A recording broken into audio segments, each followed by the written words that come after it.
Hi everyone, welcome back to the channel and welcome back to another edition of the Spurs Chat podcast. In this edition, we'll be talking about Tottenham's 3-0 win against Doncaster in the Carabao Cup third round here at the Tottenham Hotspur Stadium. Spurs have just been drawn against Newcastle United in the fourth round of the competition. Now, we're live on YouTube, live on X and Facebook. Please do get involved. Let us know how you are feeling right now as a Tottenham Hotspur fan and what you made of tonight's win. Now, as per usual, we've got three very special guests with us. Back with us is Johnny Bow, all the way from Ireland. Johnny, how are you? All very good. Yeah, another win, Chris. So feeling good. Absolutely. The mood is high at the moment because these results are coming thick and fast and they are positive. Of course, we are in the fourth round. Back with us also is Stu Miller. Stu, how are you? Yeah, really good, mate. Thank you. My camera is slower, about as slow as my brain, so apologies for that. But other than that, feeling good. Well, great to have you here, Stu. And also back with us is channel regular and Spurs YouTuber and podcaster Harry Scarf. Harry, how are you? I'm very good, thank you, Chris. Thanks for having me. Good circumstances as well. Win, no upsets. Good performance. Got to see younger players. Got to rest players. Absolutely perfect. So, yeah, a pleasure to be talking Tottenham to you today. Well, thank you so much for coming back. Now, let's get straight into it. Tottenham Hotspur 3, Doncaster Rovers 0 in the Carabao Cup third round. João Palhinha putting Spurs 1-0 up after 14 minutes. An own goal in the 17th minute, and then Brennan Johnson sealing things off in the 94th minute from a Lucas Bergvall assist. Now, the match facts and stats. Tottenham Hotspur had 54.9% of the ball to Doncaster's 45.1%. Shots, Spurs had 18, Doncaster had 10. Shots on target, Spurs had 5 to Doncaster's 2. Total touches inside the opposition box, Spurs had 31, Doncaster 19. Goalkeeper saves, Kinski 2, Doncaster 4. Fouls committed, Spurs 12, Doncaster 9. And corners, Spurs had 9, Doncaster had 4. Now, Harry, let's start the podcast with you. Let's get your thoughts on tonight's 3-0 win.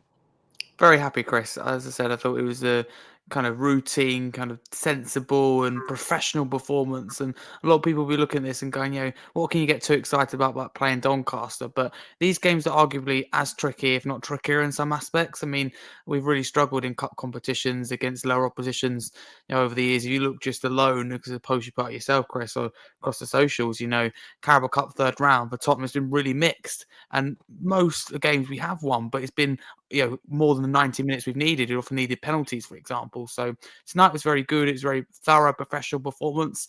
I think we got to, though, be kind of critical thinkers and go, we're happy, but we need more. We can't just settle for this. If we're playing like Newcastle, we've got in round 4, can we be quite as open in that second half? Can we allow the space in the box, in and around the box anyway, that Doncaster had at times? Probably not. But overall, still think it was a very good performance considering it's our second team. And it's just nice to be in the position where we've strengthened in the transfer window. Not enough still, but we have strengthened to be in the position where we can leave the likes of Van der Ven on our bench. We can leave Romero at home. If Saar has a little knock, okay, there's no need to take him. It's good to be in that position. So no complaints from me. It's a win. It's a good performance. There's no hiccups, no difficult situations. Because I think if you go back to Tottenham, even last year, but in the last few years, in this game, we'd probably be leaving it late in added time. We're probably needing penalties if we got through at all. And that's the real sad thing. So it's really good to be here talking to you today, having put in a good performance and got the job done that we needed to.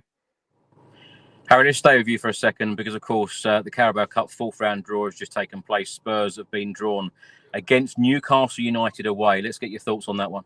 Listen, very tough. If I'm being totally honest with you and look at the draw, I think I'm going to say it. I think it's the toughest draw we could have got, and some people will disagree with that. But I'd turn that back and say Newcastle won the competition last year. They've got that experience. Eddie Howe's a master in cup competitions, always has been, and won the big games anyway.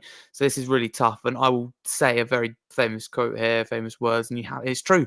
You have to beat the best to be the best, and that does apply in the Carabao Cup. This isn't the Premier League, otherwise we wouldn't be saying this. And that's the thing. Playing Newcastle at all is very difficult, but not being funny. Going to St James's Park is even tougher. It's a very tough atmosphere to be in, and to go there, and them knowing they won the competition last year, and it can be a big distraction for them if they're going to struggle at times in the league, especially in the Champions League. They're going to need that respite. They're going to need a winning feeling back at home. So there isn't much tougher. I mean, just looking at a few comments there, Liverpool away, of course, that would have been probably the tougher one. But would you be surprised? Because I actually can say Newcastle away is tougher, because I think Liverpool would rotate more in the Carabao Cup. They wouldn't take it seriously. I know that, like Newcastle, are in the Champions League and Premier League, but Newcastle are in a situation where they know if they can take it seriously, they can win the competition. Whereas Liverpool would, they'd like to win it, but their focus is absolutely elsewhere, because Liverpool will be wanting to win the Premier League and Champions League. That's not the current ambition of Newcastle. Very tough draw, Chris, but I believe in Frank. I believe in the players. I think we're going to get better game by game. Which makes sense with Frank getting to know the players better, getting to know, the players get to know his system. And I think we'll get a lot more out of these players as well. And we're talking about a Tottenham team that's flying, keeping clean sheets here, there, and everywhere at the moment, winning games, and still with the likes of Dominic Solanke, Randall Colomwani, James Maddison, Dejan Kulusevski, Rakasin, Takai, all these players will bring back in. I think it's really exciting times. So at the moment, I'm feeling confident, but a lot can change by then, to be honest with you, Chris. Newcastle's team news, Tottenham's team news, both teams' form, momentum, everything could be different than where we are now. But if it was being played now, I'd feel quite confident. Johnny, let's come to you. Let's get your thoughts on tonight's 3-0 win. Look, you can feel the feel-good factor in the stadium at the moment. When you compare it to last season, this is a team, Doncaster, probably would have given us problems because we know what was happening in our league form and different things like that. I just felt that it's a whole new Spurs at the moment. It's the way I wanted them to play. Have a strong defence. And also then go on the attack. And that's the way Spurs look at the moment. I mean, if you look at what Frank said in the press conference yesterday, he said he was going to rotate. There was no Richie, Ramiro, Van de Ven or Kudus in the starting lineup. And we didn't need them. I know Richie came on later in the game, but we didn't need them. And also a Spurs loanee who was playing for Doncaster, Damola Ajayi, he looked pretty good as well, so we might want to bring him back. But I mean, look, overall, the performance was very, very strong. And I know we'll get on to talking about the individual goals. I know one of them was an own goal, but the first goal we'll talk about. But they just look like a different team. They look like they know what they're doing. There's a plan. And obviously, what's going on the training ground during the week, it's been communicated very well by the coaches and by the manager. And even in the press conferences when he's talking, he looks sure about what he's doing. And you can see that in the performance tonight. Okay, I know it's Doncaster, but look, last season, things could have gone awry in that game. But it definitely looks so much better. And it makes me feel so much more confident when I'm watching them, because you just feel you have a good chance. And I know you mentioned to Harry about Newcastle. There's no doubt that will be a tough game. I mean, they've been rock solid for the last 5 or 6 years. They really have been. They've gone up a level than what they used to be back in the day. Maybe 10, 15 years ago, we might win 2-1 at our ground and lose 2-1 in their ground, but they've been dominating us over the last few years. But that was when we were under different management. I think with Frank, there's going to be a plan in that game, and I'm feeling very confident going into it. They've got some strong players, there's no doubt about that, but we equally do as well. And remember, we weren't playing our full strength team tonight, and we were still able to win quite comfortably. And he rested a lot of the players in the second half. And obviously, Bodo Glimt's coming up in the next 10 days. So I think resting them was a good idea. And, things are looking good. Johnny, of course, it's your first time on the podcast this season. What have you made of Thomas Frank? Because, like you said, there seems to be such a calmness with Tottenham under Frank. Well, you can see it in the press conferences. Even when he was introduced into Tottenham, when they did that video where he was walking around the club on his first day, and he was being introduced into all the different, the physiotherapy room, and he was going out into the gardens and all of the training ground, and he was blown away by it. But you can see that he's a really nice guy, and so is Postecoglou as well. I'm not saying anything, but they've different personalities. And with Thomas, we all said on the podcast last year, when we heard he was going to be chosen or whatever, or we knew he was in line for getting the job, we were all quite complimentary of his coaching. his coaching ability. And you might remember last year I was very, outspoken in relation to Postecoglou and the one way he just played. But with Thomas, during the matches, you can see that he does change tactics. Maybe not in the Bournemouth game. I was a little bit disappointed with that one, but he certainly is able to change when he needs to change. He just seems to know what he's doing, and he's very calm in the press conferences. A little bit of a wry smile on his face, and he's pleasant, nice manner. But that he's doing the job during the week when the cameras aren't on him. And I think you can see Brennan Johnson, Mathys Tel, even tonight, they're beginning to get a little bit more confidence. Even though Mathys Tel, made a couple of errors in the first few minutes, missed a few shots that he should have put in the back of the net, but there's hope. He's playing them. He's not just giving up on them. He's putting them on the pitch, and that's how they gain confidence. And once they score, they'll go on a run, hopefully. But I'm very happy with Thomas Frank. I really am. He was the candidate that I wanted. I'd gone on about Southgate, but I'm happy he didn't get it, to be honest. I just thought with Spurs, an English manager would have been a nice choice, but that doesn't mean it's always the right choice. But I think the choice of Thomas Frank has been a good one, and I'm glad we have him there. Do you know what, Johnny? I think it's great the fact that I haven't seen or heard any criticism of Thomas Frank, and we're nearly at the end of September, and no one's got anything to moan about right now. Stu, let's come to you. What did you make of tonight's win? Sorry to be a cynic, but I'm pretty sure that was the case in the first 10 games of Ange as well. But anyway, you had to go there, didn't you? Sorry. I still love Ange. No, look, everything's going pretty well right now. It's still very early days, so we have to give Frank a lot of credit for coming in, getting results, other than Bournemouth. And look, we haven't been anywhere near our best for a period of 90 minutes in any game, despite some great wins. And I think that's very encouraging. We can get a lot better, and I think we will, as the lads have said, as the players adjust. So yeah, I think I'm very happy. I agree with the calmness that Frank brings. He's almost giving me yoga teacher vibes at times. He's so laid back. But you can imagine that he's got that intensity when he needs it. And he demands a lot from the players. He's talked about I don't know if I can say this, but I will anyway. No dickheads, and kind of the right personalities that he needs, the right work ethic. He wants players to be brave. I think we can see more of that. So yeah, very, very encouraging. And I think you could pick holes in today's performance overall. Sure, could it have been better? Yes. But did we do the job that we're supposed to? Yeah, sure. As far as Tel goes, see people talking about that. Yeah, he's low on confidence, and he's a young lad, so that is going to happen in a young player's career.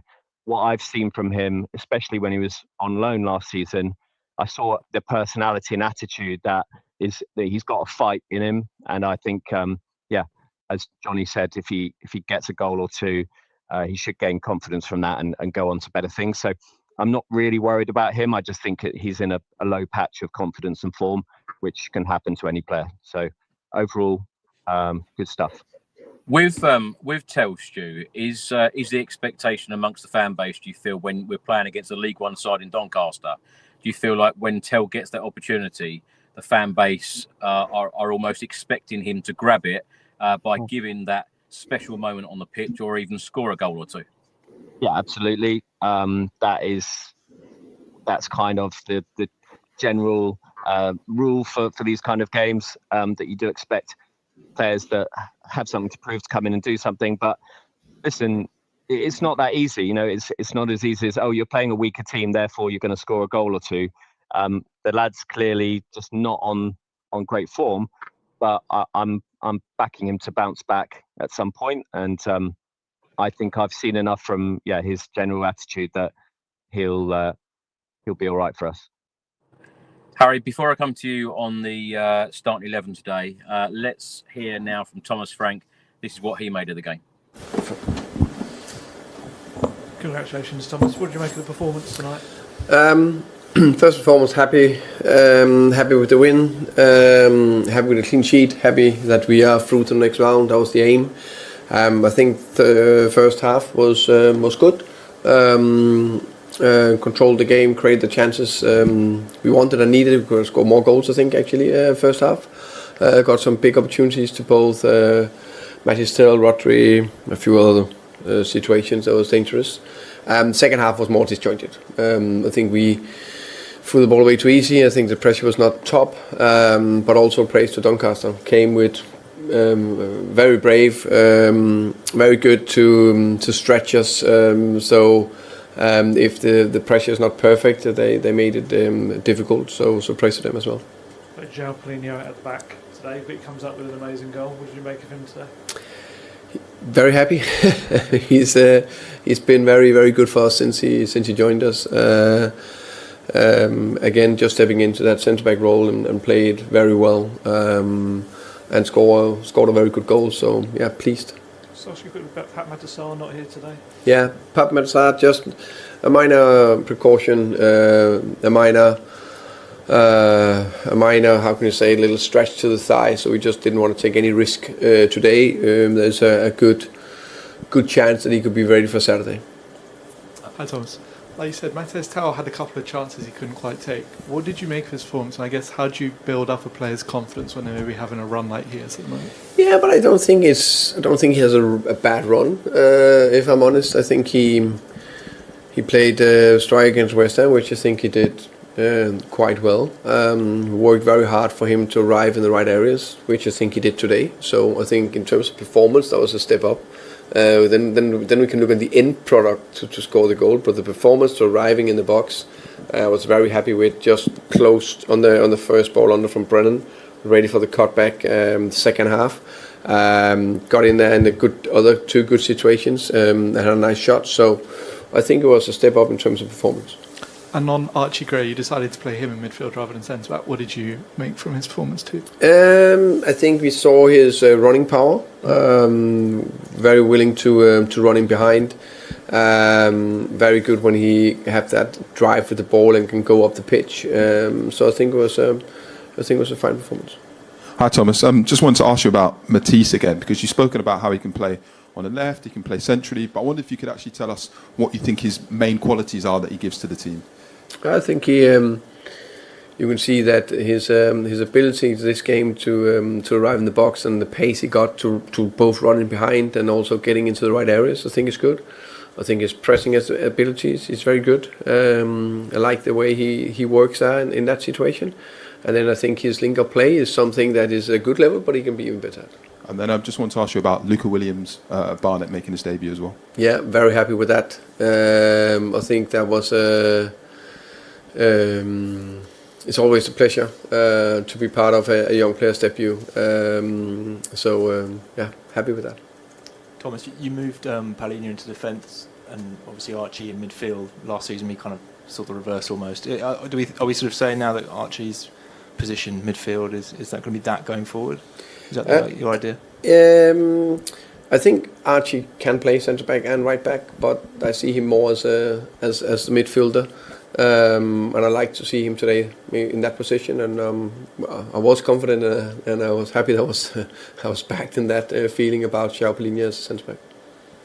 Hi Thomas, just on Luca, he's only 16, but actually when you look at Max Dowman at Arsenal, Rio at Liverpool, it does feel like football's getting younger these days.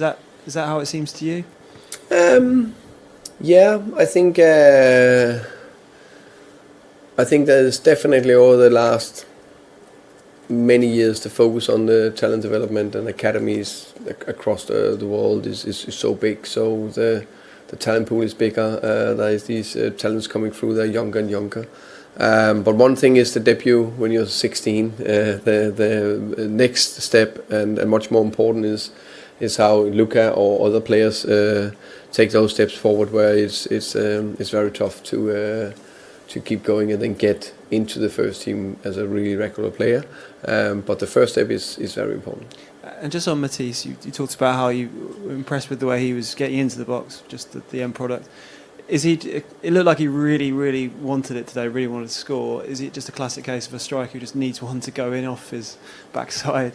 Yeah, I think it's. I think that's fair to say that. Of course, he really wanted to score and do well. And unfortunately, as a striker, is that you get measured on exactly as a keeper. You need to get measured. You can't throw it into your own goal. So.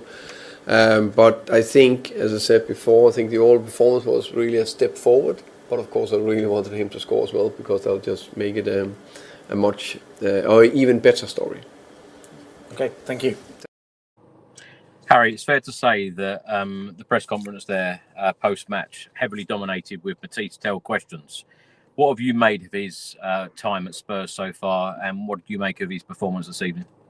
I always find this a tough one because there's a lot of things going on with Mathys Tel to consider here. I think overall, I think the majority of us can be, if not all, can be in agreement that he hasn't shown enough since we've made this move permanent. However, I don't see the need to jump to conclusions. And, with Tel, he hasn't had that many starts. It's as simple as that. What he has started, he hasn't done enough with, hasn't been good enough and hasn't been bold enough. And it's clear to see a player's lacking in confidence. But I would just gently remind people that people were kind of turned off with Johnson, who was, if you remember, low of confidence. He turned out to be Tottenham's top scorer last season in the Premier League. Richarlison this season, we all know what he's been through. He's been through struggles on and off the pitch. If we focus for now just on the pitch, low of confidence, as well as off the pitch. But he's now Tottenham's top scorer this season already. So I would remind people how quickly things can change, especially in football. So, and Tel, I think we've seen glimpses, we've seen moments, definitely seen more from Odobert out of the two. And we talk about Champions League squad, who's going to be picked. I think Odobert is probably right for now. And there's a conversation to be had about should we have signed Tel or not. But I think whether you agree with it or not, I think we've got to be patient. And I look at him tonight and it's frustrating. And I would use the term, you can't, hit a bundle with a banjo. But at the same time, I think he's getting in the right positions. He's working really hard. His press was better than anyone else.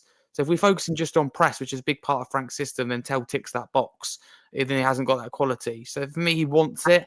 It's not the case of someone like an Ndombele who's not putting the effort in.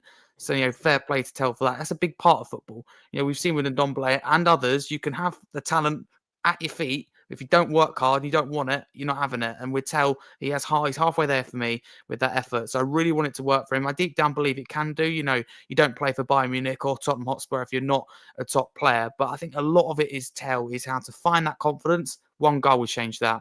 And a really good assist will change that too. But it's about finding his best position. I'm all for versatile players that can play in different positions. But like with Gray, I think if you stick him in midfield, we get on to Gray, I'm sure. So much better when you find the player's best position. It's absolutely key. We've seen it with so many players at Tottenham. When they're in that right zone. Jed Spencer's another one. I mean, look, he was really struggling at one point. But again, you get the right manager, maybe the right environment, the right setting. So with Tel, I want to be patient. But Chris, I'd be lying if I said I'm happy with what I've seen so far. I just don't think there's any need for all the questions from the media or all the reactions, because I think a lot of it would be the money we spent. I think you could focus on a lot of players. I could ask a lot of questions about why certain players aren't doing more, and there's a lot more questions you can ask than Mathys Tel after that game. Harry, let me ask you about Luca Williams-Barnett, only 16 years old, scored a hat-trick for the under-21s last week. He's been on fire for the under-21s, I might add. And a lot of us YouTubers, podcasters, the big accounts on X and other social media channels, we've all been calling for a possible debut for Luca Williams-Barnett. Well, Thomas Frank put him in the squad. He wasn't in the squad for the Plymouth away game for the under-21s last night. He got his debut. What do you make of it? Because I tell you what, when you're good enough, you're old enough, aren't you?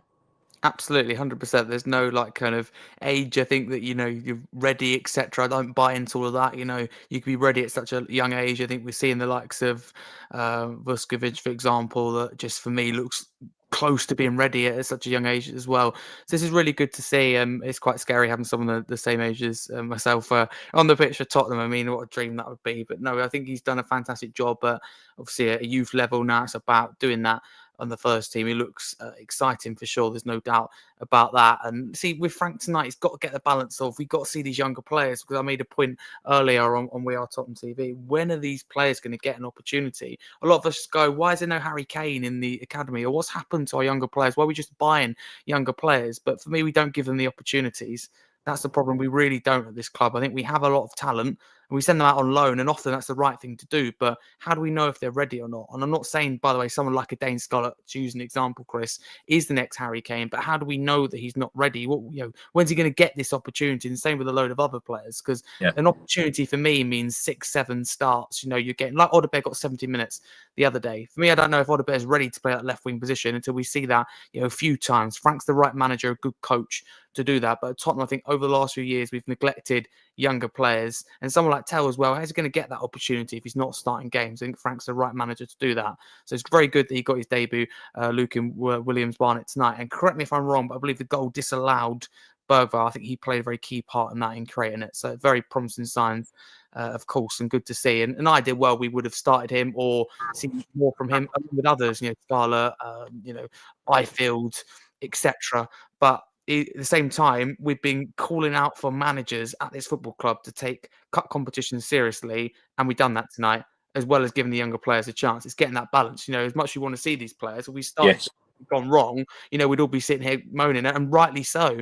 So it's about that balance. So the future's bright, but Tottenham have got to nurse it properly. Just because we have all these young players doesn't mean they're going to work out or they're going to be Tottenham players in the future. I think what we've got is really promising in the first team now, but in particular on loan. I look quite a few different places and I think, wow, I'm very excited, but we've got to do the right thing with us. And I think over the last few years, especially when we've had serial winners at the football club, I think the youth academy's been neglected and forgotten about, unfortunately. I'm glad you mentioned about the changes, and we will come on to talk about the starting 11 in a second, because the 2 seasons under Ange, the Fulham game, so many changes, virtually the whole side. I think it was 10, and then Coventry in the 3rd round last season, we very nearly went out because of so many changes again. But we'll come on to talk about that. Harry, it's been a big week for you as well, because you've been shortlisted for the best young content creator, the Football Content Awards. Best of luck to that with that, and all of the details are below for voting for Harry, and please do vote for us as well. Many congratulations, Harry. Johnny, let's come to you. Just on Thomas Frank's comments there in the post-match press conference, he spoke about Archie Gray, also spoke about João Palhinha. Happy with the performance, obviously. João Palhinha, talk to me about him. I know we're going to talk about his goal, but since coming into this Tottenham Hotspur side, he is the number 6 that we have been crying out for in these last few years. There are many reports going around stating that Spurs want to get this deal done to make it permanent in the summer. Spurs could sign him for £26 million. That would be money well spent, wouldn't it? Oh, absolutely. Look, I mean, when we were talking about Mathys Tel there, and then you have Palhinha, and both of them are loanees from Bayern Munich.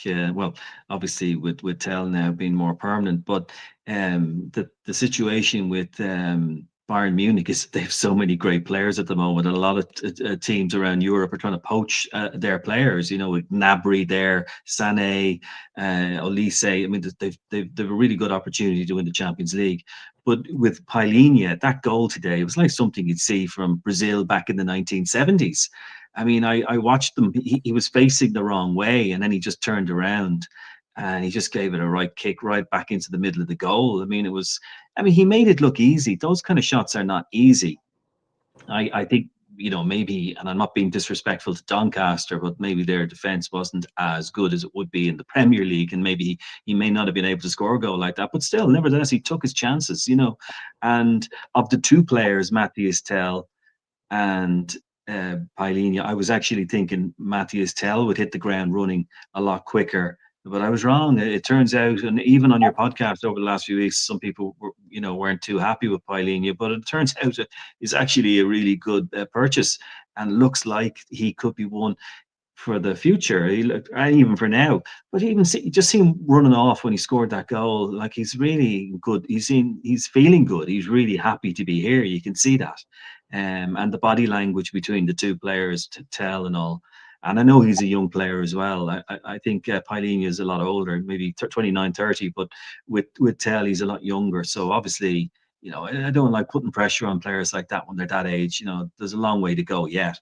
But, Palhinha looks just really good. That's a really good purchase for Spurs. And, as long as he doesn't get injured and he's able to score goals like that and then spray the ball left and right up to the strikers, I think that's, things are looking good, Chris. That's a really good purchase, Johnny, what did you make of Archie Gray this evening. Of course, Thomas Frank spoke there about him playing at centre-back, about him playing in midfield. Of course, we saw it under Ange Postecoglou as well. He's played at right back a number of times.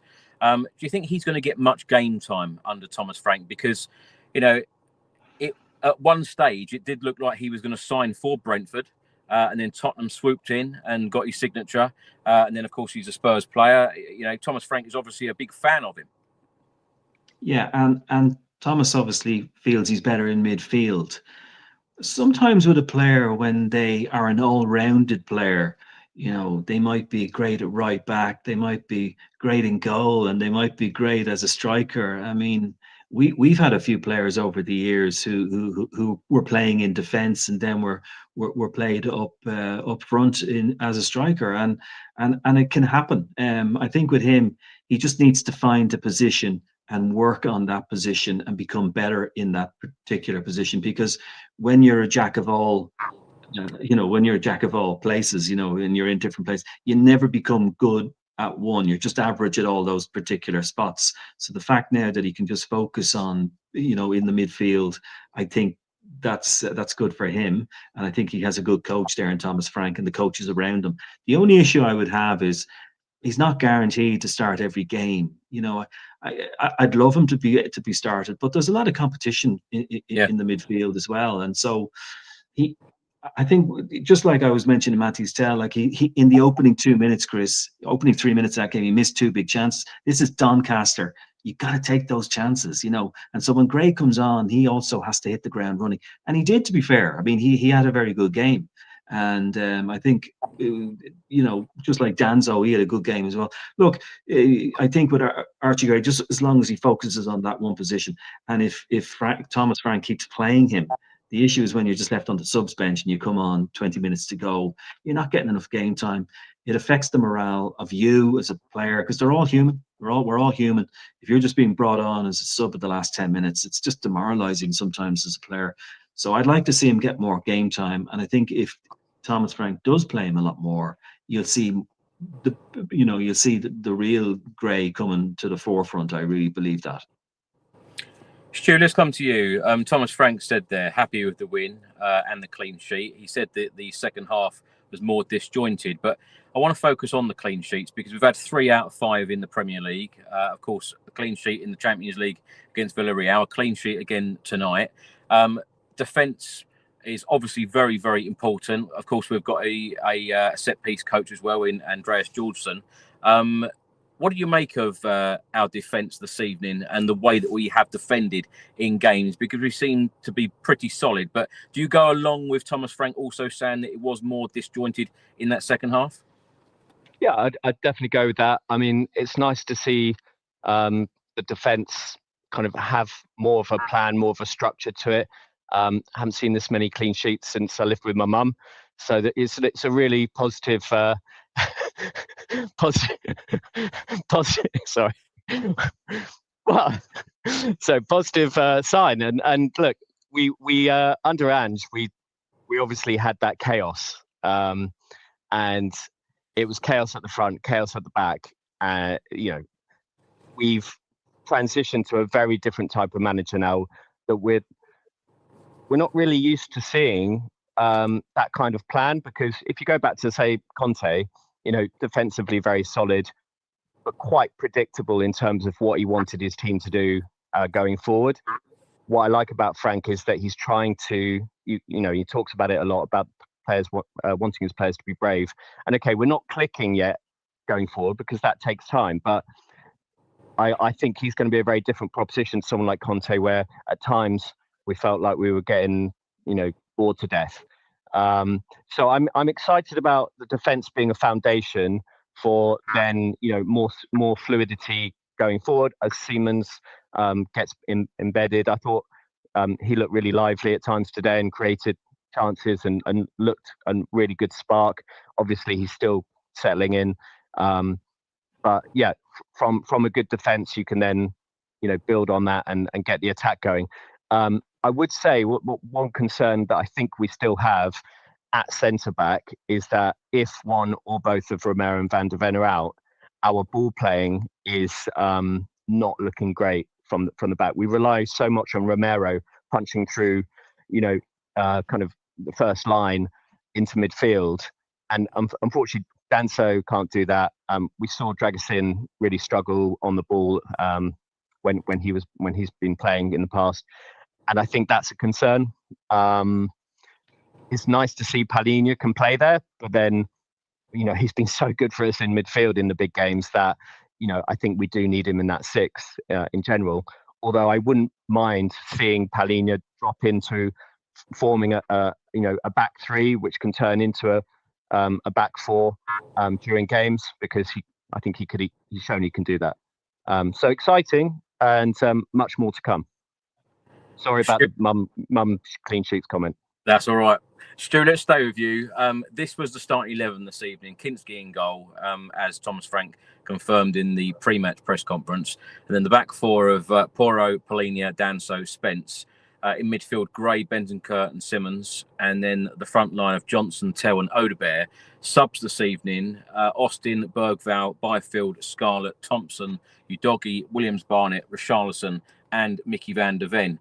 I've said on the last couple of podcasts, certainly, that it's kind of impossible to predict Thomas Frank's starting 11. Would you go along with that? Were you surprised by any of the team selections today? Of course, Pedro Porro captained Spurs for the very first time. And as we've already mentioned, and Thomas Frank has mentioned, no Sarr in the squad today and no Christian Romero. I suppose that was a good decision, resting the captain. But any surprises in that starting 11 for you today? I was a little surprised. I wasn't particularly expecting Siemens necessarily to start. I know he didn't start the previous game, but it makes sense, I guess, to get him embedded further in a game like this. Slightly surprised that our more or less first choice fullbacks both played, but then if you look at what the options are at the moment, and again we are lacking in depth with fullbacks, so not too many surprises. And as I say, really nice to see Palhinha get a chance at centre back to show that he can play that role, and it gives us options into a back three. When we need to adapt our tactics. Odobert and Tel, okay, we've talked that I think both of them are quite low on confidence. As Johnny said earlier, getting them minutes on the pitch, even if they're not necessarily scoring or directly assisting, it will give them confidence that the manager sees something in them, that he's not just casting them to the side, especially Tel not making the European squad. So overall, it was a nice balance of bringing players in that haven't had many minutes, having enough players that have had the minutes to maintain that consistency. So I think it was a really sensible selection, and I was so excited to see LWB off the bench. It's such a long-winded name. I can't just call him Luca because we've got Vuskovic on the book. So I was thinking of long wheelbase. It's a little bit easier to say, but I don't think that's going to catch on. Anyway, I was so excited to see him off the bench, and he's the kind of player that, cliche warning, gets the crowd off their seats. You just see every time he got the ball, he looked forward, wanted to run with it, wanted to do some damage, and I would love to see a bit more of him as the season goes on. Harry, let's come to you on the starting 11 as well. I should have mentioned that Mohamed Kudus not in the squad either this evening. A good decision from Thomas Frank to rest those types of players. And I tell you what, I was a little bit surprised. Pedro Porro, I know it was captain this evening, but he has played so much football. Was this the time to give someone like him a rest? Ideally, yes, but I thought that, and I was like, "Oh my god, not Porro playing again." But then, if you think about it, it's difficult because Jed Spence didn't play against Brighton, so he was always really going to start this game, and Udogie's just come back from injury. So I'd argue that Frank is a little bit tied in what he could do. If I'm being totally honest with you, Chris, I think Frank's ideal situation would have been Ben Davies to be fit, put Davis at left back and put Spence at right back. I think he had that in his head. Both fullbacks that didn't play against Brighton, but Dave, because it was really interesting because I heard Frank after the game against Brighton. He said both Mwani and Davis. Firstly, he said they should be available, and come the end of the press conference, it was, "Oh, we hope they're available." So I was already thinking, hang on a minute, what's going on here? Turns out that neither of them, are available, and neither of them made it in time, which is a real shame. It's funny, isn't it, Rando? Cowlin Warney only missed 2 games for joining Tottenham from injury. He's already missed 2 for us, but don't get me started on that. But no, of course, Chris, ideally would have rested Porro, but I'd say, what much more could have Frank done? How could we have rested Porro if you think about it? He didn't have that many options. He could have turned to youth academy, of course, being League One outfit, Doncaster. But of course, we win 3-0. Very happy with the performance. But you could also, if we've been really, I will say miserable, but, critical, we could look at it and go, Doncaster got in some good areas and they could have easily scored 1 or 2 goals. A little bit more quality, a little bit sharper and maybe a better opposition. So you can't really be taking too many risks. And Porro's a safe pair of hands. Great to see him captain the side. I'm sure that's a big moment for him and his family. But there's no doubt about it, Chris. There's no two ways about it that we have to find a way from now until the international break of resting Porro. And I don't mean 2 minutes of coming off the pitch against Brighton. That isn't what I call resting. And there should be opportunities to do that. I don't want to say it and jinx it because I seem to have a curse of doing it. But Wolves, hopefully, considering their form later in the game, maybe could be an opportunity to do that. Having said that, as you know, Chris, and everyone will know on the panel tonight, and everyone listening, teams that don't have many points on the board, especially teams down the bottom, they fight a lot harder for it. They're going to make it hard. They're probably sitting. And, it's so Tottenham-like, isn't it? I don't want to even say it, but Wolves have lost every single game so far this year. And I just think, oh no, Tottenham next. That's what I just can't help but shift in. But Frank would change that mentality at the club, which is good. But circling it back to your original point, Chris, without going off topic too much, Porro, unfortunate in a way for him that he had to play. But I think if you gave him the option, like with any player, he would want to play, especially knowing he'd captain the side. So for Porro, I think it's about being patient to hopefully get that rest. But that's on the club as well. We should be having, in my opinion, 4 good fullbacks. And that's really interesting. I don't mind, Chris. I'd like to raise something and maybe put to the panel. Frank's now started saying we have 3 good fullbacks at the club. 2 weeks ago, we had 4 good fullbacks. What's changed? Is it Ben Davies' injury? Is it Ben Davies not as good as he thought he was? That really interests me. We've gone from 4 to 3. Will it be 2 next? Yeah, it's definitely the injury. I wouldn't read too much into that. No, I think so. I find it interesting. He's so nice about every player, though, Harry, isn't he? He's a lovely guy, isn't he? He protects all of our players.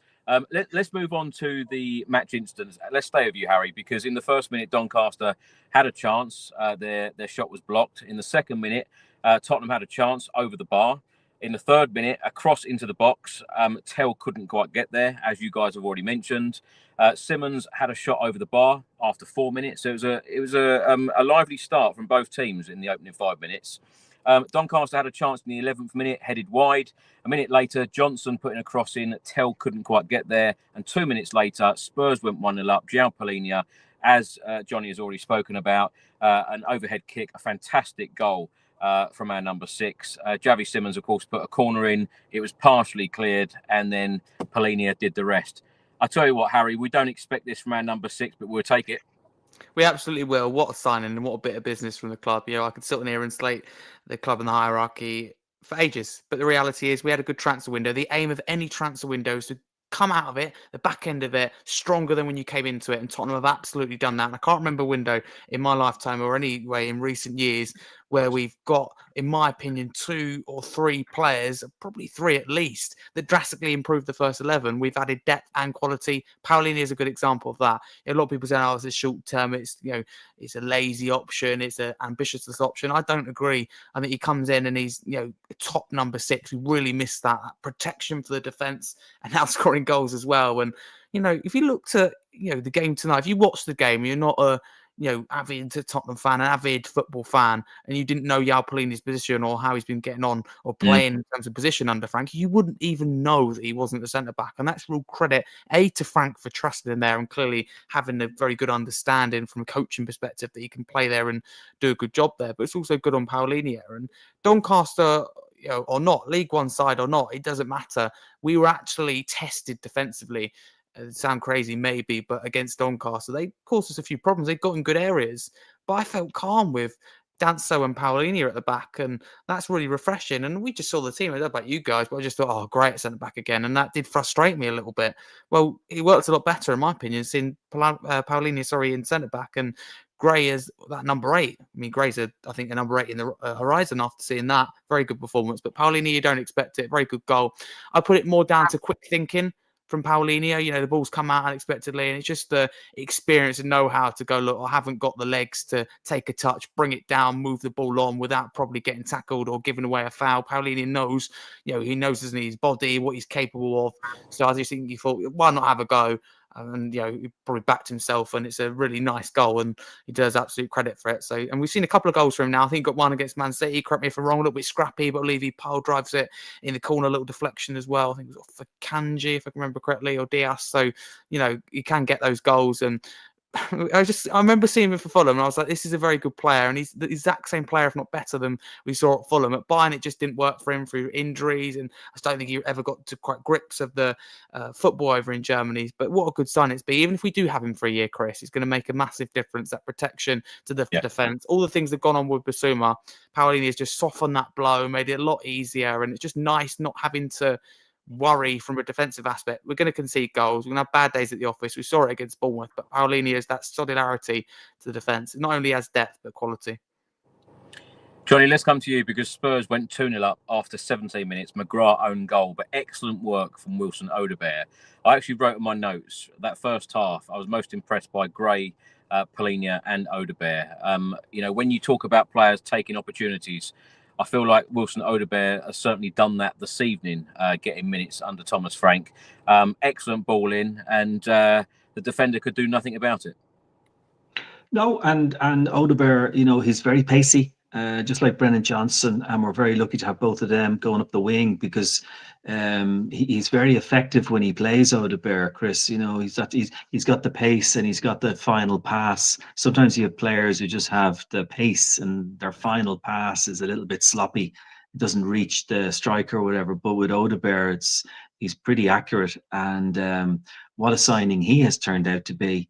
And that's what you want. That's what Spurs is all about. You all remember when Nuno Espirito Santo turned up and he said, I'm going to give you the Spurs, and we're gonna do dares to win and all this sort of stuff. And it didn't turn out that way at all.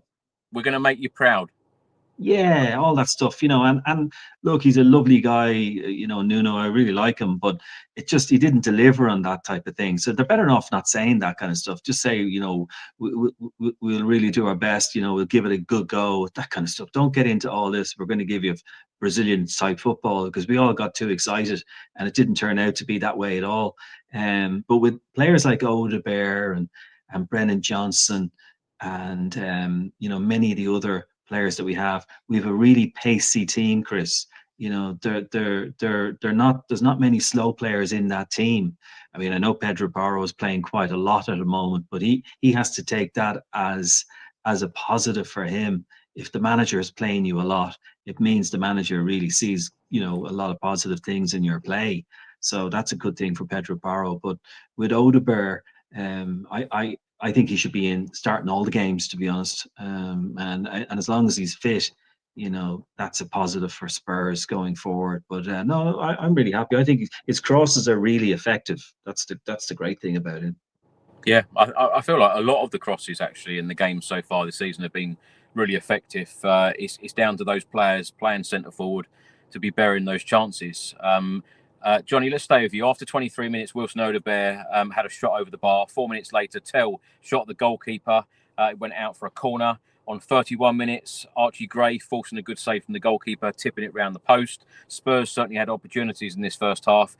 And after 37 minutes, Javi Simmons' corner, Pedro Porro had his shot blocked. And after 39 minutes, Doncaster had a shot saved, and it was a fantastic save by Antonin Kinski. He had 2 saves to make tonight, and this one was outstanding. Hit on the volley by Doncaster's Bailey. What a save by Kinski. I tell you what, when you have a goalkeeper in Vicario that steps out and you have a goalkeeper like Kinski stepping in, that is exactly what you want to see, isn't it? We've already said in the podcast this evening about players taking their opportunities. I feel like Kinski certainly done that this evening. Yeah, and Bailey hit that or Bailey, however you pronounce it, he hit that ball very, strong, like it went like a bit like a pile driver, and Kinski dived down to his right to guide it away, and it was a great save. You must remember though, I know people were saying it's only Doncaster. They did beat Championship side Middlesbrough in the previous round, in the third round. So they're not mugs by any stretch of the imagination, and you could see when they were playing there. They were disappointed with themselves because they got off to a bad start. We 2-0 down very quickly. But Kinski is a good goalkeeper. He's good at diving to the ground. He's very good at catching the ball, and but look, they're all competing for places now. That's the great thing. There's a competition for places, which makes it more. The competition, is lifted. It's rising now, and the players have to work harder in training to show the coach that they're worthy of starting on Saturday at 8:00, I think, against Wolves. So that this is what they need to be doing a lot more of. Last season, I didn't think there was a huge amount of competition for places. It was just kind of just everyone was just doing what they do. But now you can see that if you don't have a good game, you might be on the bench the next game. But Kinski looks pretty good. That was a great save. Yeah, absolutely. Just before half-time, Pedro Porro had a shot that was saved from 25 yards, and then Bentancur shot wide. Half-time, it was 2-0 to Tottenham. Now, on 51 minutes, Doncaster had a shot at Kinski, easy for the goalkeeper. On 61 minutes, Thomas Frank made a double sub. Simmons and Odobert going off, Bergvall and Richarlison coming on. Stu, I'll tell you what, one thing I've been a big fan of Thomas Frank, and there has been a lot of things that I've been very impressed with him so far this season, but he is using his players and his squad really well, managing people's minutes extremely well, isn't he? Yeah, absolutely. And bringing on someone like, because, as you said, it was more disjointed second half, and there was a danger that, if Doncaster managed to squeeze a goal in there somewhere, then you have a nervy last period of the game. And I think when you bring someone like Bergvall on, with the energy that he has, Richie, regardless of whether he plays particularly well or not, he'll always give you that pressing and that energy up front as well. And I thought that they were smart substitutions for that period of the game. And as you say, he's been doing really well on that front. Logical substitutions that bring the right element at the stage of the game that they're coming in, and more of the same on that front. I mean, Bergvall again.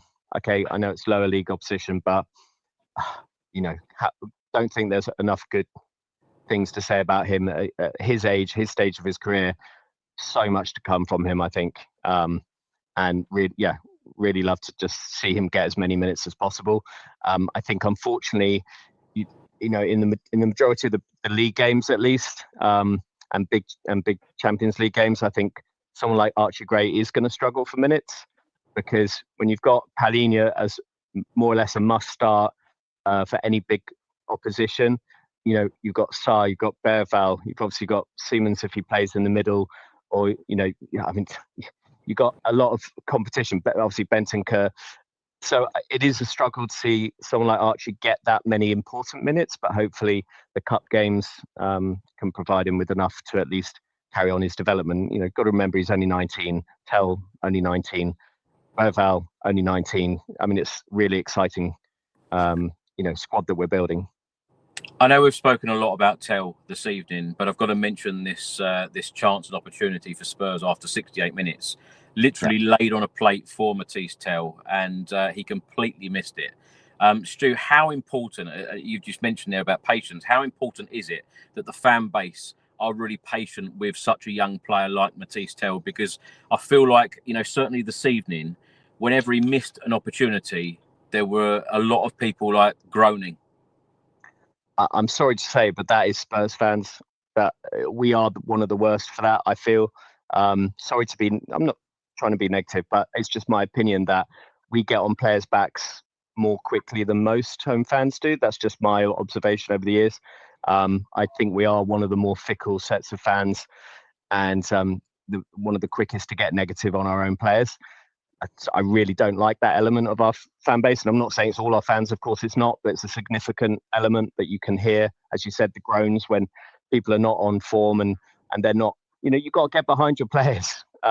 Unless they are giving up on the pitch, they're not putting the effort in, you have to back them. You have to give them that boost, because then it's not through lack of effort or application. And everyone goes through a poor run of form, and especially for such a young guy. I just really hope that, he can get a couple of goals soon, because if this continues much longer, I do fear that fans will get worse with the groaning and, when a player extends their poor run of form. Sorry to say that. I don't know if you guys agree on that, but I do think our home fans are not the best around for that. But I think yeah, sorry. I was going to say, Stu, I feel like patience is needed with such a young player. But I get some people when they turn around and say about how much money you've spent on a player like that, you would expect Spurs to have paid that sort of fee on a player that is ready to go. And this is yet another star for the future that we've bought. I can see glimpses. I certainly saw glimpses in pre-season, but I also understand people saying that if you're going to get an opportunity against a League One side like this, you've got to deliver. I do feel like he had a number of opportunities today and he probably should have done better. And it's very similar, actually, to what Thomas Frank said about Richarlison on Saturday against Brighton. He could have probably got into better positions with those great crosses coming in, because everyone else around you is doing the great work of putting those crosses in, and that striker does need to be in the right position to be putting them in. I suppose we're very used to having Harry Kane, one of the best strikers in the world, banging them in, for so many years. I expect that we all, keep comparing to that level, and that was such a high level. But I think time will tell. He is only 19. Harry, let's come to you. After 74 minutes, Doncaster had a free kick just outside the box, just went wide. A minute later, Jed Spence came off. Udogie came on. On 77 minutes, Bergvall missed a header. Bentancur shot wide. On 80 minutes, Brenton Johnson crossed to Richarlison. He was unable to get there. On 80 minutes, Pedro Porro shot over the bar. On 87 minutes, Luca Williams-Barnett making his debut. Tel coming off. So Tel got a good 87 minutes in his legs today. Good game time for him. And Harry, let's talk about the third goal. What a great assist from Lucas Bergvall. What have you made of him so far this season? And Brennan Johnson. Johnson again, ole ole. Absolutely. I'm going to dissect this half and half. So I'll go with Bergvall first. I think very impressed with him. 70, very young player, and he's kind of hit the ground running this season. Very impressed with him. I think he showed, of course, glimpses there, but it did Bergvall last season. But just this season so much better. And it's really interesting hearing Bergvall speak after games to the media, just going, I want to find the form that I know I'm capable of, I had last season, and almost saying like he's lost, he had lost it a little bit. So really good to see him coming back and ultimately changing games and winning games for Tottenham. And that man on your screen there, if you watch on YouTube, Brennan Johnson, I mean, sorry, but he's ridiculously he gets far too much hate. I think he's a fantastic player. And listen, goals win you football matches and assists win you football matches. Brennan Johnson does that and consistently does that. As far as I'm concerned, that's enough to get into any team, whether it be Liverpool, Tottenham, Tranmere down the road, whoever it may be, you'd be getting in the team if you do what Johnson does. Do I want him to take on players more and stand out more and set the world alight? Of course you do, but goals win you games, and you have to feel for Brennan. Tottenham's top scorer last year, still in, I'd argue, very good form even now, and banging confidence, even despite not playing. Comes in, makes an instant impact, doesn't complain. Probably worked hard in training to continue starting. So real credit to him. But the fans really do forget how quickly how the situation was with Johnson, and I will share that with Stu. However, I think he makes a very, very good point. I will hopefully deep down believe that majority of those fans are from social media, someone who regularly user of social media, and does definitely benefit from it. I do think that it's Tottenham fans and social media, in my opinion, that fuels that kind of almost hatred and agendas. I think it's where it comes from, and probably does trickle into the stadium. But I believe majority of that, unfortunately, are not Tottenham fans or not proper Tottenham fan. That's just my theory anyway. But Johnson's been exceptional, no doubt about it. And fair play to Frank. I think he's managed the situation well. Fair play to Johnson, because he could have grumbled, couldn't he? Yeah, what am I bothering for? Tottenham's top scorer, can't even get in the team. And fair play for Kudus for being that good and that quality and being such a good signing to come in and regularly start. But I'm not one of these people that looks at it and goes, Johnson's never going to start a game again for Tottenham in the Premier League. It's not like that. It's a long season. We want to take all competitions seriously. Kudus is a starting right winger now, but a few good, bad performances or a few good performances in Johnson's favour, that changes. And that left wing position as well, for example, I've said it, someone really needs to take that by the scruff of the neck. And I think Odobert could be the closest out of anyone in contention, in my opinion, to do that. And it doesn't mean you start every game. It just means you regularly start there, because you have probably a set in stone 11. But every game, every opponent's slightly different. Every competition's slightly different. I think there's a fan base right now. Brennan Johnson is the prime one. If it's not Mathys Tel, it's Brennan Johnson to have a go at. And I'll just remind people, Johnson's record was the reason we got so far in the Europa League and won the Europa League. And, if you're going to be that kind of, again, critical, because the 3 teams below us last year are really bad, and Johnson's goals at times are very big. Amount of games he won 2-1 last season and the season before from Brennan Johnson. That's really important, turning 1 point into 3. And a lot of people moan at Johnson, but he wins you games. I get it a little bit more with Tel, was yet to see the end product, but be patient. Stu absolutely hits the nail on the head. What have we got? What have we achieved from a fan base from jumping to conclusions about players? That would be my question to those that are so quick to judge. What have you achieved? You might boo players off the pitch. Look at Davinson Sanchez. We booed him. He's now absolutely smashing it right now. So, and there's a sort of very similar story for a lot of players that leave Tottenham. I don't know many, if not, you don't even know one actually, that's left Tottenham and gone absolutely downhill since. And that's not because we're a great club, we're a big club, and we're attractive, etc. Champions League football right now. That's because of the fans and the treatment they get and the high pressure stake situation as well. Some players though aren't right for the Premier League. Important to recognise. Brian Gill's one of them. But Johnson really impressed with. Bergwijn really impressed with. Long may it continue. But it all comes back to one common denominator, Chris, and that denominator is Thomas Frank, the coach. What a coach he is. Yeah. Stu, do you want to add something? Yeah, I just wanted to say, I mean, if you judge a player like Tel on the limited game time that he's had so far, you would also look at someone like Palhinha, who had a poor season, a bit injury interrupted, but his season with Bayern was obviously not a success at all. Didn't look great in the games that I saw him there. And fans were questioning Palhinha coming in, and he's proven them wrong. Okay, at the moment, Tel is not turning setting the match on fire. I can't get my words out, but he needs time, and he's young. And look, there's obviously a talent in there, because there's Arsenal were after him, Chelsea were after him. They're normally pretty decent when it comes to their scouting. So there's something there. We've got to back him. We've got to give him a chance. I've seen some of the best players in the world kicking air, when they're not on form. So look, let's give him a chance. Let's back him. I'm done with fans that are just slagging off our own players when they're clearly trying their best. I can't do that. It's now gone past midnight, so I'm going to try and be as quickly as possible to talk about the Wolves game. But before I do, as I mentioned, 4th round draw has taken place this evening. Spurs will be playing Newcastle away. That tie will be played week commencing the 27th of October. And we first go to Everton away in the Premier League, then Newcastle away in the Carabao Cup, followed by Chelsea at home. So I expect that we will see a lot of rotation yet again. Thomas Frank protecting certain players with game time. Now, round 4 draw in full is Arsenal v Brighton, Grimsby against Brentford, Swansea against Manchester City, Newcastle against Spurs, Wrexham against Cardiff, Liverpool against Crystal Palace, Wolves will face Chelsea, and Wickham will play Fulham. Now, Johnny, let's come to you. We're going to hear from Wolves fan Dave in a second as well, ahead of the Wolves game on Saturday at Tottenham Hotspur Stadium, as you mentioned, 8 p.m. kickoff, which I'm not a fan of an 8 p.m. kickoff on a Saturday. I get it for people watching at home, but for the match-going fans, it is not ideal, especially for the away fans.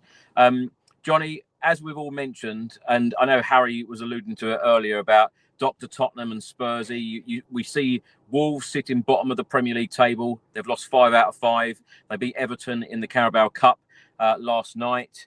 What have you made of their season? How do you see this going? How does Thomas Frank set up against Wolves on Saturday? Well, it must be a very challenging being a Wolves fan at the moment, because their pre-season was very poor. They lost to Lyon, Girona and Celta Vigo, and then haven't won a game in the Premier League. Have been conceding loads of goals. I know they beat Everton 2-0 the other night, and they will face Chelsea in the next round of the Carabao. But they are a team on paper we should be beating 3-0 on Saturday. I mean, that's a score I would expect. Now, when we went in to play Bournemouth, I had put up on social media that Bournemouth would win 2-1, and they did. And I think it was 2-1 or 3-1, but they did win.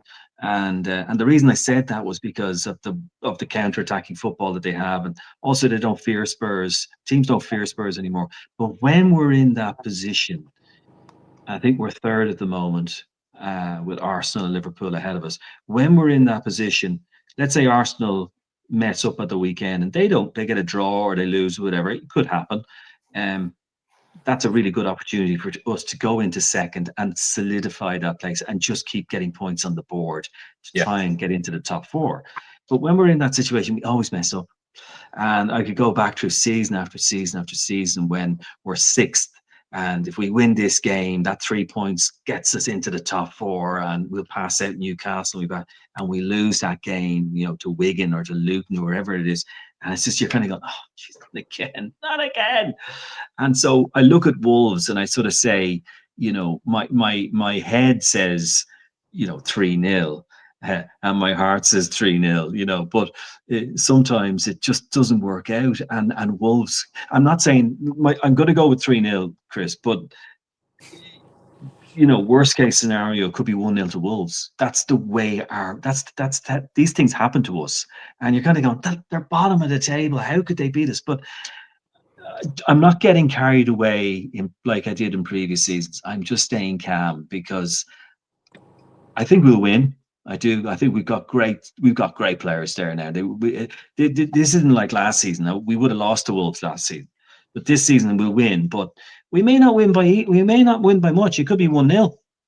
You know what I mean? Or it could be 2-1. Like, you don't know. But I think it'll be 3-0. But Wolves, they're not playing well, and they are conceding a lot of goals. So they're there for the taking.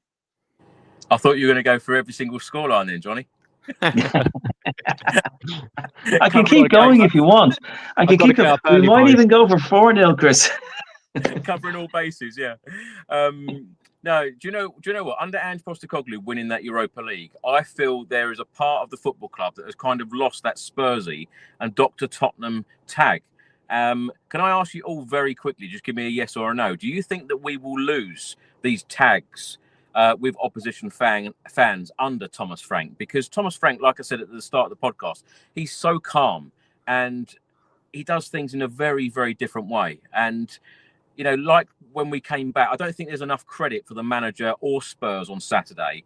I feel like everyone focused really on the negative of we were 2-0 down, but there wasn't enough talk of we actually showed grit, determination, character to come back into that game, and we probably should have won it at the end. But that character, we probably wouldn't have seen that under various different managers in recent years. Stu, do you think we're going to lose the Dr. Tottenham and Spursy tag? I hate those tags, by the way. I mean, we kind of, I think the Spurs kind of PR team did a decent job with reclaiming, I suppose is the term, Spursy after the cup win. So I'm all for using it in a positive way, and kind of be able to laugh at ourselves. In terms of losing the tag, though, overall, it will only be done on the pitch, right? So far, I think Frank has shown that adaptability and pragmatism that should make us a bit more secure against those lower teams. But only, to be honest, only time will tell, and that's a bit of a cop-out answer. We still need to see the players and their attitude, pull us through games, and we're getting those young players in that seem to have that good character. We've struggled, as we said, over the last few years with leaders, and I think that's changing. And hopefully, Frank will continue to bring in those characters, and that will make the biggest difference of all. Whatever the manager does is one thing, but the players have to do it on the pitch, and they have to have the character to show up in those situations. Harry, just a quick yes or no? Yes. You've changed it. Right. We're now going to go to Dave, Dazzling Dave from Wolves Fan Channel. Let's get his thoughts ahead of the game, and then I'll come to all of you guys, get score predictions and perhaps even predicted lineups. Hey Chris, mate, Dave from Always Wolves Fan TV here. As always, looking forward to travelling down to London to the Tottenham Hotspur Stadium to, of course, face Thomas Frank's Tottenham Hotspur. Tottenham are having a fantastic start to the season under Frank. And to be frank, Wolves are not. So, not great start in the league at all. Breaking records for all the wrong reason. Worst start in the league for 127 years. Becoming one of only 5 clubs or 6 clubs now to lose their first 5 games. Hoping not to become even more of an exclusive club by losing our first 6 games in the league. Not won in the league since April. However, in fact, we didn't win any of our pre-season friendlies. However, we are into the final 16, round 4 of the Carabao Cup after a win against Everton in the week. So we have a decent record against Tottenham, especially at the Tottenham Hotspur Stadium. I don't know why, but we always seem to somehow pull out a result most of the time against you guys. It's an 8 o'clock kickoff, so it's going to be a very late night back for us Wolves fans. But we'll be there in force, singing as always, supporting your team as you do. I can't really say what lineup Victor Pereira is going to go with. He went with a back 4 against Everton. We've been playing mostly with a back 3, but he switched it up. Some of the new players are still bedding in. Ladislav Kreski has been a standout for us since he signed. He looks really good. Tulu got his first goal, a class finish to finish off the Toffees and wrap up the game. Forgive the pun. So yeah, I'm going to go with I'm going to take a point, 1-1. If we can get a point, absolutely, at least we're up and running. If we can steal a win, even better. Hope to see you there, mate, and all the best to all the Tottenham fans. Give us a follow over on Always Wolves Fan TV. We'll be doing reactions, whether we're crying into our milk or cheering a fantastic away victory. We'll be reacting to it, and of course there'll be a match vlog as well. Cheers, and Always Wolves. All the best, guys. Thanks to Dave for his short preview there. Stu, let's come to you. Last question for you all now. Score prediction, how you think Thomas Frank will set up, and wouldn't it be nice to see Kolo Muani perhaps get some minutes if he is fit? Yeah, I can see, he's obviously recovering from a dead leg, which shouldn't keep him out too much longer. I would be surprised if we see him starting. I would imagine Richie will start up front again. Slanky's obviously still coming back. So I think we'll see, a team that looks more like what it has done in Europe and against Brighton. I'm going to go, for my mates in the chat, I'm going to go 3-0 win, Tell off the bench, score a hat-trick. No, that's a joke. It's just for if you're in the YouTube chat, you know what that's about. I'm getting grief for supporting a Tottenham player, so that's how some people operate. No, I'll go 2-0. I think we've done well in defence. Wolves a team that we can, we've got more than enough to put them away. And yeah, okay, let's lose the Spursy tag. We'll turn them over 2-0. I'd love to see Tel come off the bench and score a hat-trick. That would be a wonderful scene. I'd love it. Harry, what about you? I think we win this game, but I think Wolves defend really deep and make it hard. Really, really hard, Chris. They're going to want every single point possible. And yeah, I think we're doing really well. So I think we'll find a way, but I think we're going to have to be really resilient. I think our bench is going to have to be used. So I'm going to go with 1-0 Tottenham. I'm going to say that Brendan Johnson comes off the bench. I'm going to be really specific here. 83rd minute and gets a goal from just outside the box. So fingers crossed for a Tottenham win. Doesn't matter how we get it. And performances do matter in terms of if you don't perform well, the results will catch up on you, such as Liverpool. You know, maybe eventually, having said that, they've got the likes of, Wirtz to improve, and Isak's only going to get better. From a Tottenham point of view as well, players to come back. So at the moment, results matter. I think it'll be one of those, Chris, where the performance is a bit iffy and Wolves look very good, but we get the win, and there's no complaints on my side with that. It's an interesting situation at Molineux because Victor Pereira has just been given a new contract. There's a lot of blame being put at the door of the board from the fans right now, and nobody is actually blaming the manager, which is quite a weird situation, because normally when you see a team, particularly in the Premier League, lose 5 on the bounce, it is normally the manager's fault. But the manager is not receiving any of the blame from the fan base right now. Johnny, I know that you've given us about 7 score predictions. Have you settled on one? I think it's going to be 1-0, 2-0, 3-0 or 4-0, Chris. But I'm going to go with 3-0. I think it's going to be 3-0 in the end. And I think in defence, Porro, we're going to have Romero, Van de Ven, Udogie, and I think Palhinha in the centre. Richarlison up front, maybe with Kudus and Odobert. But I think Richarlison, I'd say he'll start, and I think he'll score. I think Palhinha might get one, and Porro might get one. I mean, Porro's starting so many games. I mean, I assume he'll start at the weekend. I would start him because I think he's so good. But yeah, 3-0 win for Spurs, and we'll keep going. We'll keep going because they're the bottom team. We should really be winning this. Yeah, absolutely. I'm going to go for a 2-0 Spurs win. A nice professional performance and a couple of nice goals to get everyone, smiling again. Another win, another clean sheet would be great. Johnny, thanks so much for joining us on this very late podcast this evening. Thank you for staying up so late. What are you up to at the moment? Where can people find you? People can find me on Dublin's Q102 here in Dublin, and I'll be back on Friday. I'm off tomorrow, Friday, Saturday, and Sunday. So you can go online, check out q102.ie. That's where I work, and I still put up some content for Spurs as well. By the way, Chris, a lot of Spurs players watch your content. And I remember in 2017 when I was posting content on Facebook, when Spurs on a Saturday afternoon would put up the results, I would post on Facebook. This 2017, 2018, and Christian Eriksen would always like my posts. And I used to think, oh, it's definitely a fake account. I went into the thing, it was like millions of followers, and it was him. So they do watch your stuff. They do watch it. It's just, I think a lot of the younger ones probably watch it. Maybe the older ones don't. The younger ones they don't put their phones down. But Thomas Frank will tell them not to watch it because, it's not if you're a professional footballer, you don't want to be watching stuff like that. People like me having a go at them or whatever. So, but it does happen. They are watching your content. So it's important to be aware of that when we are discussing them.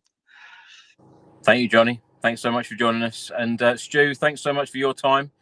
Where can people find you if you want them to?